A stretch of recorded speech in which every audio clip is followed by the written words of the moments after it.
Hello everyone, कैसे हो बच्चों आप सब। हम आज पढ़ने वाले हैं वेक्टर अलजेब्रा सदिश बीजगणित। हमने पिछली वीडियो में इंटीग्रेशन एंड अवकल समीकरण डिफरेंशियल इक्वेशन यहाँ तक अपन ने पूरा कर लिया था। ठीक है, कैलकुलस वाला पोर्शन, हालांकि ये भी है वेक्टर कैलकुलस से देखा जाए। इसके बाद में सिर्फ वेक्टर अलजेब्रा एंड 3D ये दोनों मिला के अपन साथ में पढ़ेंगे, दोनों सेम सेम चलेंगे। ठीक है, आज हम पढ़ने वाले हैं वेक्टर अलजेब्रा, जिसको बोलते हैं सदिश बीजगणित। छोटा सा चैप्टर है, बहुत आसान चैप्टर है, मार्क्स दिलाने वाला चैप्टर है। बच्चों ध्यान से समझना, वन बाय वन इसके अंदर जो इसकी क्या क्या फीचर्स है वो अपन देखते हैं। सबसे पहले आप जानते होंगे क्वांटिटीज यानी कि राशियां कौन कौन सी होती है, यानी फिजिकल यानी कि भौतिक राशियां जो होती है वो कौन कौन सी हो सकती है। आप जानते हैं लंबाई, चौड़ाई, द्रव्यमान, वेग, तापमान, बल आघूर्ण, संवेग, आपने पढ़े होंगे, है ना। ये सारे क्या होती है, राशियां होती है। क्या होती है बच्चों, राशियां। हमारे यहाँ पर हमें इंपॉर्टेंट एक ही चीज पढ़नी है, वेक्टर्स यानी कि सदिश राशि कौन सी होती है। हालांकि राशियां दो तरह से हो सकती है। पहली राशि जो होती है बच्चों अदिश राशि, जिसको बोलते हैं स्केलर, एंड दूसरी राशि होती है सदिश राशि, जिसको बोलते हैं वेक्टर। अच्छा, अदिश राशि एंड सदिश राशि क्या होती है, उनके बारे में चर्चा कर ली जाए। देखिए, ये जो राशियां होती हैं इनमें दो बातें होती हैं। कुछ राशियों के अंदर दिशा एवं परिमाण दोनों होते हैं, और कुछ राशियों के अंदर केवल परिमाण होते हैं। ठीक, अब दिशा से तो आप समझ गए होंगे दिशा क्या होती है। जैसे उत्तर दिशा, दक्षिण दिशा, पूर्व दिशा, पश्चिम दिशा। ये दिशा होती है आगे चलना, जैसे स्टेट जाना, यानी कि उत्तर में जा रहा हूँ, पश्चिम में जा रहा हूँ, पता चलता है दिशा का। लेकिन परिमाण क्या होता है, ऐसी भौतिक राशि जिसको हम नाप सकते हैं। जैसे कि मेरे पास में जैसे कि 5 सेंटीमीटर नाप सकते हैं, यानी कि परिमाण है। लंबाई चली मैंने कितनी सेंटीमीटर चली, 5 सेंटीमीटर चला, मैं 5 मीटर चला, नाप सकते हैं। जिसको नापा जा सके, मैग्नीट्यूड, उसको क्या कहते हैं, परिमाण। तो यहां से हम इन राशियों को दो भागों में बांट रहे हैं। एक तो अदिश राशि, एक होती है सदिश राशि। ये जो अदिश राशि बच्चों क्या होगी, इसके अंदर क्या होगा, केवल परिमाण होगा। यानी कि ऐसी भौतिक राशि जिसमें केवल परिमाण हो, दिशा नहीं हो, परिमाण हो। क्या हो, परिमाण, जिसको कहते हैं मैग्नीट्यूड हो, उसको अपन कहते हैं अदिश राशि। एंड ऐसी भौतिक राशि सदिश राशि कहलाएगी जिसके अंदर क्या क्या हो बच्चों, दिशा के साथ में परिमाण भी हो। और एग्जाम्पल के लिए देखा जाए दोनों के अंदर, तो इसके एग्जाम्पल क्या क्या हो सकते हैं, लंबाई, चौड़ाई ले लो, ऊंचाई ले लो, तापमान ले लो। तापमान भी एक अदिश राशि है, बस केवल नाप सकते हैं, दिशा थोड़ा है। तापमान की कोई दिशा होती है क्या, कोई दिशा नहीं होती है। इसी तरह से आप चाल ले लो, चाल की भी कोई दिशा नहीं होती है, सिर्फ चला जा रहा है, चाल की कोई दिशा थोड़ी होती है। तो इसीलिए ये जो राशि है अपने पास में कौन सी होगी, अदिश राशि। इसी तरह से सदिश राशि जिसके अंदर दिशा एवं परिमाण दोनों ही हो। फॉर एग्जाम्पल वेग, बल, बल आघूर्ण, ठीक है। और भी देखना चाहते हो तो त्वरण। ये जो कुछ एग्जाम्पल लिखा है, इसके अलावा और भी बहुत सारे हैं। कुछ एग्जाम्पल के लिए समझाना चाह रहा हूं मैं कि ये जो राशि अपने पास में कौन सी है बच्चों, राशियां सदिश राशि, जिसके अंदर दिशा के साथ परिमाण भी हो, उसको क्या कहेंगे अपन, सदिश राशि। हो जिसके अंदर केवल परिमाण परिमाण मिले हमें, उनके कहेंगे क्या कहेंगे अपन, लंबाई, चौड़ाई, ऊंचाई, तापमान, चाल, ये सारे क्या है बच्चों, अदिश राशियां। क्लियर, समझ में आ गया। दूसरी बात, हमें यहाँ पढ़ना है वेक्टर, यानी कि मेन इंपॉर्टेंट अपने लिए क्या है, वेक्टर्स। वेक्टर्स को किस तरह से अपन लिखेंगे, तो पहले अपने पास आ रहा है दिष्ट रेखाखंड। पहला पॉइंट आ रहा है अपने पास में, कुछ पॉइंट नोट करते जाना, वन बाय वन हम लिख पढ़ देंगे। दिष्ट रेखाखंड,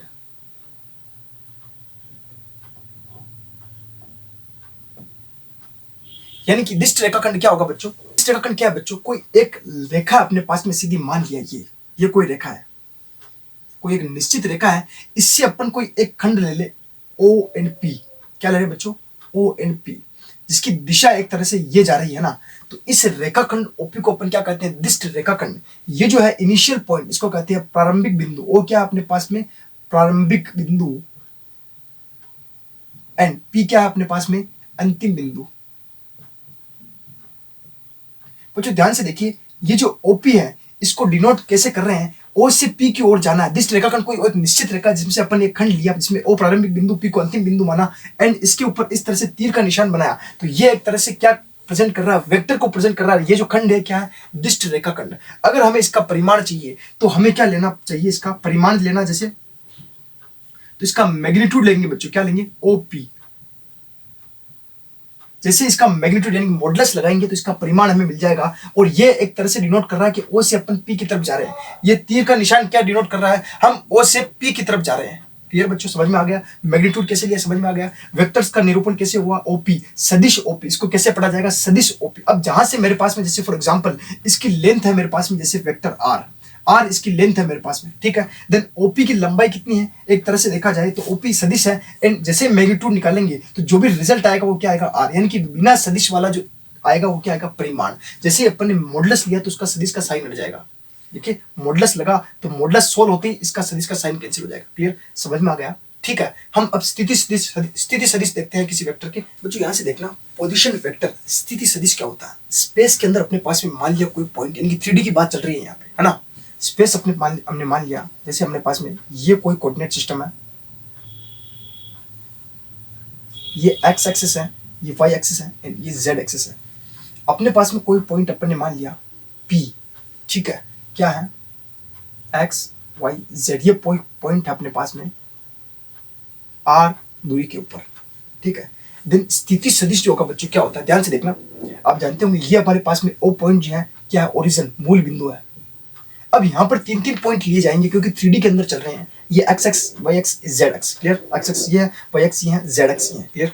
तो हम जानते हैं दो बिंदुओं के बीच की दूरी क्या होती है। अगर 2 पॉइंट हो तो x2 minus x1 plus y2 minus y1 का होल स्क्वायर अंडर रूट के अंदर आता है। सिमिलरली अपन यहाँ पर यही कॉन्सेप्ट लगाने वाले हैं, अंडर रूट के अंदर x माइनस 0 का whole square plus y minus 0 का whole square plus z minus 0 का होल स्क्वायर। ये अपने पास में क्या होगा बच्चों, r की कंडीशन आएगी। देन स्थिति सदिश r इक्वल्स टू क्या कंडीशन आने वाली बच्चों, अंडर रूट के अंदर x square plus y square plus z square. Similar अगर चाहो तो आर स्क्वायर कर सकते हो, x square plus y square plus z square. समझ गया बच्चों क्या किया हमने।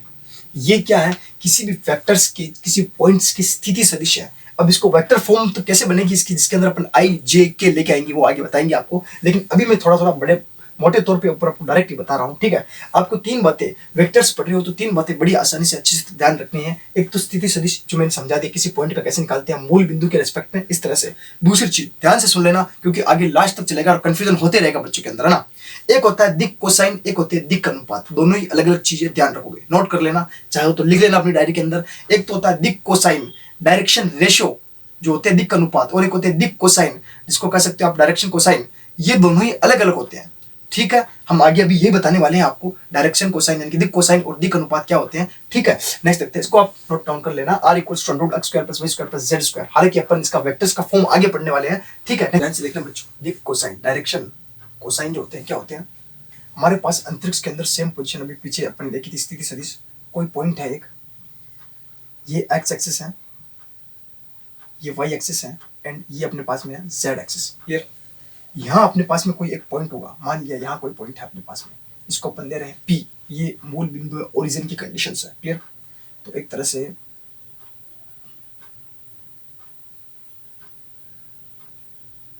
ठीक है,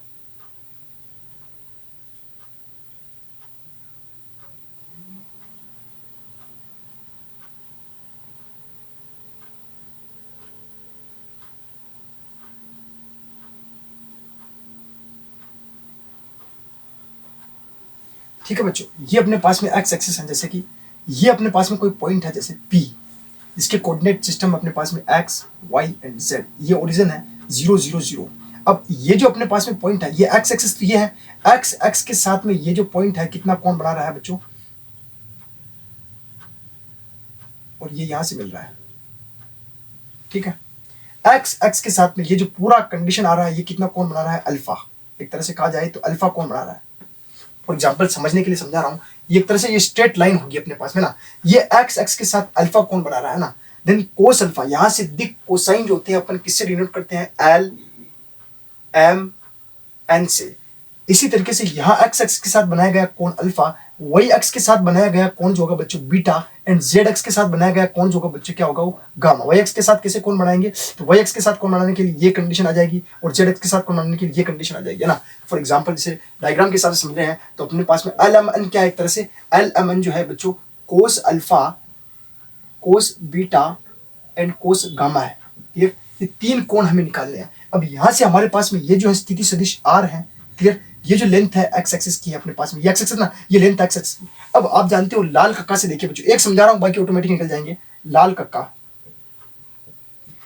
कोस अल्फा इक्वल्स टू क्या होने वाला है जो l equals to cos alpha, l cos alpha की इक्वल एम कोस बीटा की इक्वल एन कोस गामा की इक्वल। ध्यान से देखना बच्चों, आधार बटे कर्ण, थीटा के सामने वाली भुजा ये आ रही है अपने पास में लंब, ये बड़ी भुजा कर्ण हो जाएगी, ये हो जाएगा आधार, यानी कि x अपॉन, अब यहाँ पर ये वेक्टर की फॉर्म में मैंने कहा ना हमको क्या चाहिए, इसका नाप निकालने के लिए हम क्या निकाल लेंगे, इसका परिणाम। ये परिणाम निकालते ये सदिश का साइन हट जाता है, ये वाला बच जाता है। ध्यान रखिएगा, इसका मॉडुलस निकालने के बाद में ये सिंपल वाला आर भाई अपने पास में, यानी कि ये सिंपल आर है, ये वेक्टर वाला आर नहीं है, ये आर और ये आर अलग है, इसका मॉडुलस निकाल के लेके आए हैं हम, समझ गए। इसको आप एक कंडीशन और लिख सकते हो बच्चों, cos alpha equals to x upon r and x equals to आप लिख सकते हो एल आर, ठीक है। Similar next m equals to cos beta is equals to y upon r implies y equals to l m r. Similar n equals to cos gamma is equals to z upon r is equals to क्या आ रहा है, this implies z is equals to n r, clear. यानी कि x y z जो आए अपने पास में क्या है बच्चों, l r m r n r, where r क्या अपने पास मॉडुलस वाला है, ये अपने पास में क्या दिक कोसाइन है, जिनको एल एम एन या cos alpha cos beta cos gamma से प्रेजेंट किया जाता है, यहां से आते हैं ऐसे, ये लाइन स्ट्रेट लाइन है अपने पास में, क्लियर। दूसरी बात, अब मैंने एक चीज और बताई थी आपको, दिक अनुपात। देखिए दिक अनुपात अभी आए नहीं अपने पास में, लेकिन मैं आपको बता देता हूं, ये x y z l r m r n r, इनको अपन दिक कोसाइन से प्रेजेंट करते हैं। दिक रेशियो होती है अपने पास में ए बी एंड सी, जो कि इसी से लेके आऊंगा मैं, आगे बता दूंगा कैसे निकालते हैं, दिक अनुपात कैसे आते हैं वो भी मैं आपको समझा दूंगा, ठीक है। उससे पहले अपन क्या पढ़ लेते हैं, ये दोनों अलग अलग, आप तो ये बात ध्यान रखना बेना। उससे पहले अपन वेक्टर्स के टाइप पढ़ लेते हैं, कौन कौन से वेक्टर होते हैं। जीरो वेक्टर्स होते हैं अपने पास में, यूनिट वेक्टर्स होता है, कोई इनिशियल वेक्टर्स होता है, नेगेटिव वेक्टर होता है, एंड और भी वेक्टर होते हैं, सारे अपन डिस्कस कर लेंगे। अभी स्टार्ट करते हैं, जो टाइप्स देखेंगे अपन, सदिश के टाइप्स क्या क्या हो सकते हैं। फर्स्ट टाइप आ रहा बच्चों जीरो वेक्टर, या इसको नल वेक्टर भी कह देते हैं बहुत बार, या शून्य सदिश। क्या होगा बच्चों, ऐसे वेक्टर जिसका परिमाण शून्य हो, यानी कि उसका माप ही कुछ ना मिल रहा हो, ऐसे प्रेजेंट कर देते हैं बहुत सी बार, क्या कहते हैं इसको, जीरो वेक्टर। थ्योरेटिकल फॉर्म नहीं बता रहा हूं मैं, आपको समझा रहा हूं, समझते जाना ना। दूसरा टाइप आता है अपने पास में यूनिट वेक्टर, जो कि बहुत ही इंपॉर्टेंट है, बहुत बार क्वेश्चन बनते हैं इससे, यूनिट वेक्टर। इसको मात्रक सदिश भी बोलते हैं बच्चों। क्या होता है यूनिट वेक्टर, प्रेजेंट कैसे करते हैं, ऐसे, एक तो अपने पास में ये वाला साइन होगा, एक साइन होगा ये, इसको ये वाला साइन केप वाला, इसको को जो ए के ऊपर स्पेशली लगा हुआ है ना, इसको कहते हैं यूनिट वेक्टर सदिश ए अपॉन ए का परिमाण, या इसको आप ऐसे भी लिख सकते हो बच्चों, ठीक है। ये इसका साइन हट गया, सदिश ए अपॉन ए का परिमाण, ये क्या होता है, यूनिट वेक्टर। समझ गए, जैसे अपन ने साइन हटाया तो ये सिंपल फॉर्म में आ जाता है, बिना वेक्टर वाली कंडीशन हो गई, क्लियर। ये बात समझ में आ गई यूनिट वेक्टर की। थर्ड कंडीशन होती है बच्चों सह आदिम, यानी कि को इनिशियल सदिश, को इनिशियल वेक्टर। इनिशियल से नाम समझ में आ रहा होगा बच्चों, कोई एक अपने पास में इनिशियल पॉइंट है ओ, एंड तीन लाइनें अपन ने बना ली ए बी सी, तो इनको अपन क्या कहेंगे, सह आदिम सदिश, यानी कि ओ ए ओ बी ओ सी, यानी कि एक ही पॉइंट से निकलने वाले, एक स्टार्टिंग पॉइंट एक ही हो, उनको क्या कहते हैं, सह आदिम सदिश, ठीक है। अगला पॉइंट आता है बच्चों सररेख सदिश।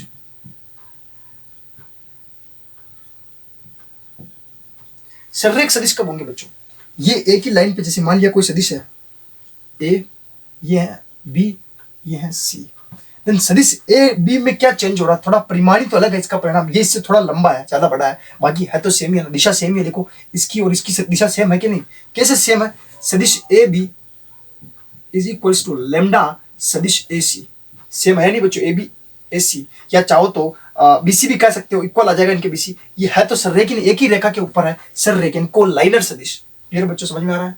नेक्स्ट पांचवा पॉइंट बच्चों इक्वल वेक्टर, यानी कि समान सदिश। अब ये क्या, दो बातें इसमें, दिशा समान, दूसरा परिमाण भी समान। अगर दो वेक्टर की दिशा और परिमाण दोनों ही बराबर आ रहे हैं, तब वह सदिश कौन से सदिश होंगे बच्चों, इक्वल सदिश, यानी कि सदिश ए इक्वल्स टू सदिश बी, अगर इनकी दिशा और परिमाण दोनों ही समान है तब, क्लियर। लास्ट पॉइंट बच्चों छठा, ऋणात्मक सदिश या नेगेटिव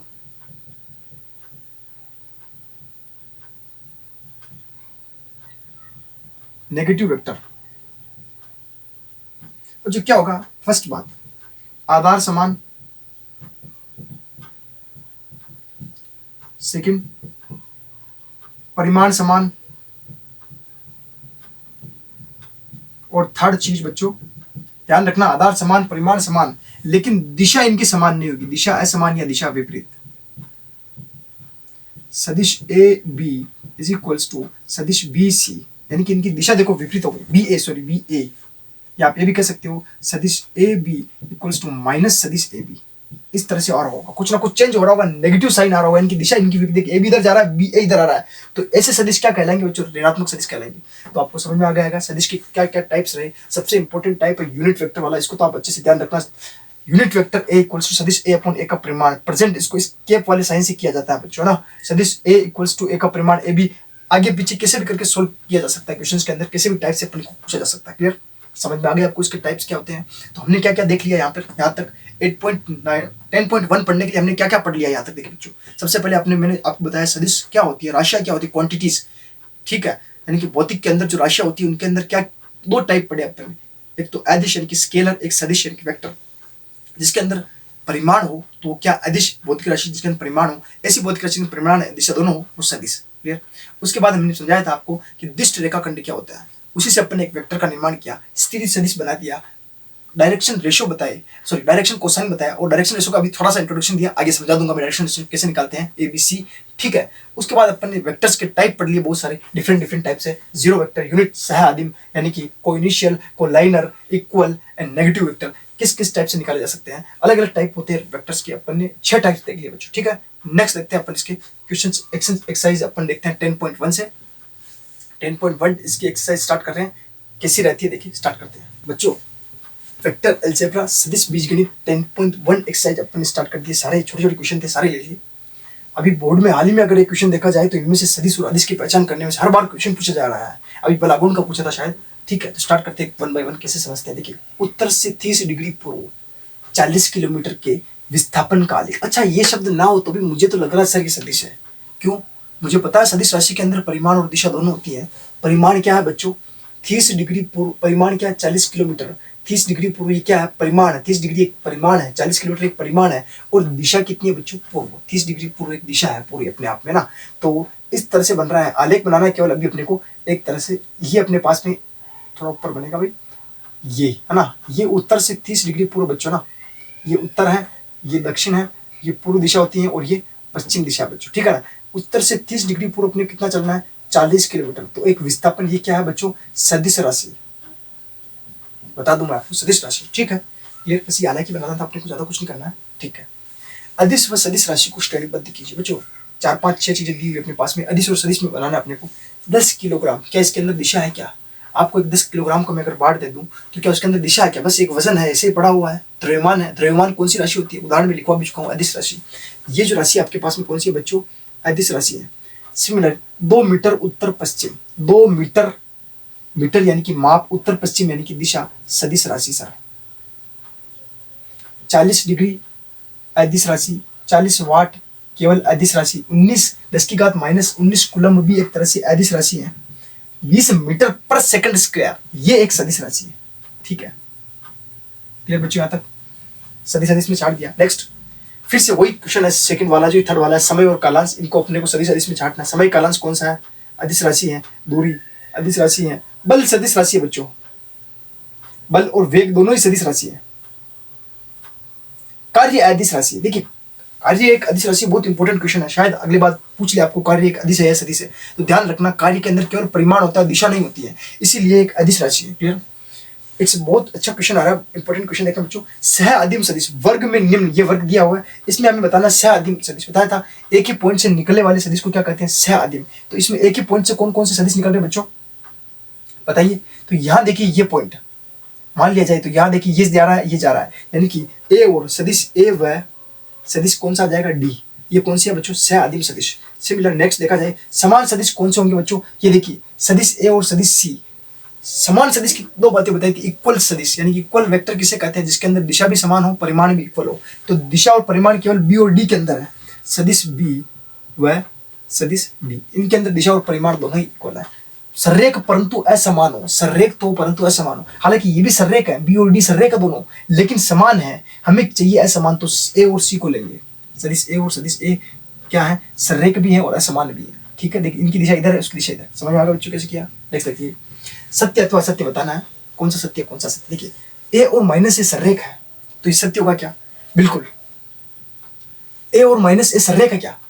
ए और माइनस ए सर्रेख है, तो बात सत्य है असत्य है? देखिए अगर आपके पास में वेक्टर ए दिया हुआ है और वेक्टर सी दिया हुआ है, देखिए दोनों ही है इक्वल सदिश है, लेकिन परिमाण बराबर है, यानी कि a equals to minus a. Negative की कंडीशन की बात आ रही है, यानी कि ए और माइनस ए परिमाण भी बराबर हो गया, दिशा भी बराबर है, लेकिन सिर्फ नेगेटिव साइन आ रहा है। सर्रेख तो होगा ना। अरे भाई मान लिया एक जा रहा है इधर, एक मान लिया मैंने ए ओ ले लिया यहाँ पे, इधर ले लिया ए, इधर ले लिया बी।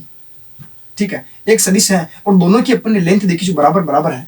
एक है ओ ए सदिश और एक है अपने पास में ओ बी सदिश, ओ बी सदिश। ठीक है, तो देखिए है तो दोनों बराबर, आर आर परिमाण बराबर है। दिशा दिशा भी दोनों की, अच्छा दिशा भी सेम ले ली इन्होंने, ठीक है कोई बात नहीं, दिशा भी सेम है, दिशा भी सेम ले रखी है इधर, दोनों की दिशा भी सेम सेम है, ओ ए ही है, दोनों की दिशा भी सेम है, लेकिन थोड़ा सा डिफरेंट, इसके अंदर सिर्फ नेगेटिव साइन आ रहा है, तो उससे कोई दिक्कत वाली बात नहीं, ये सत्य हो जाएगा। आप कह सकते हैं इसको राइट का साइन लगा रहा हूं, ये सत्य है। क्लियर? दूसरी बात, दो सर्रेख सदिशों का परिमाण सदैव समान होता है। अगर दो सदिश सर्रेख अपने पास, मान लिया कोई एक सदिश ये है, यहां से यहां तक है, ये ओ ये ए ये बी है, दोनों सर्रेख, क्या इनका परिमाण बराबर होगा? क्या नहीं होगा, हो ही नहीं सकता। क्लियर? नेक्स्ट, समान परिमाण वाले दो सदिश सर्रेख होते हैं। अगर मैं एक सदिश ले लूं ये आर, दोनों के परिमाण समान है, और एक ले लूं मैं ये पी, परिमाण तो दोनों के समान है, इनकी लेंथ बराबर, लेकिन दिशा दोनों की कहां जा रही है, ये भी नहीं हो सकता है। लास्ट बात, समान परिमाण वाले दो सर्रेख सदिश समान होते हैं। समान का मतलब क्या होता है? इक्वल।